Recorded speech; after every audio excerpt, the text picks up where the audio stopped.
Za božićne praznike gledaoci Srbije su nedvosmisleno izabrali televiziju Pink. Sva 3 dana naš program je bio ubedljivo najgledaniji među komercijalnim emiterima. Na Badnji dan uz Pink je bilo 18,55% publike, značajno više od konkurencije. Najdrastičniji primjer je baš na dan Božića, kada je uz Pink bilo 22,11% gledališta, što je više nego što je zajedno publike imala drugoplasirana televizija PST i trećeplasirana B92. Bili smo najgledaniji u svim kategorijama, među muškarcima, ženama, urbanom i ruralnom publikom, kao i u zasebno pojedinačnim delovima zemlje.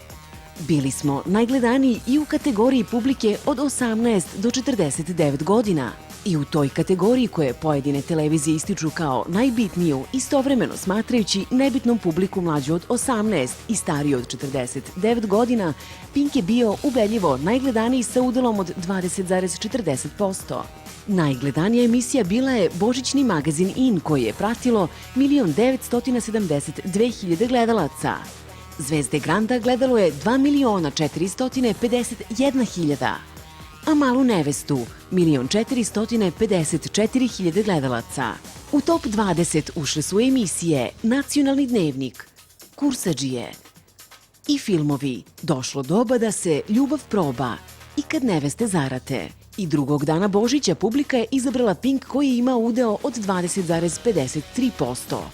Najgledaniji smo bili i u kategorijama 18-49 godina, kao i u svim drugim kategorijama gledalaca, kao i na Božić. Trenutak istine sa Ninom Radulović-Lečić privukao je 1.992.000 gledalaca. Uz film Ljubi, ljubi, al glavu ne gubi bio je fantastičnih 2.149.000 gledalaca.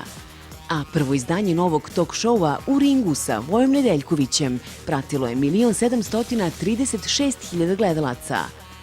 Uz Nacionalni dnevnik bilo je 1.306.000, a u top 20 ušle su i emisije Nedeljno popodne sa Leom Kiš i Paparaco lov.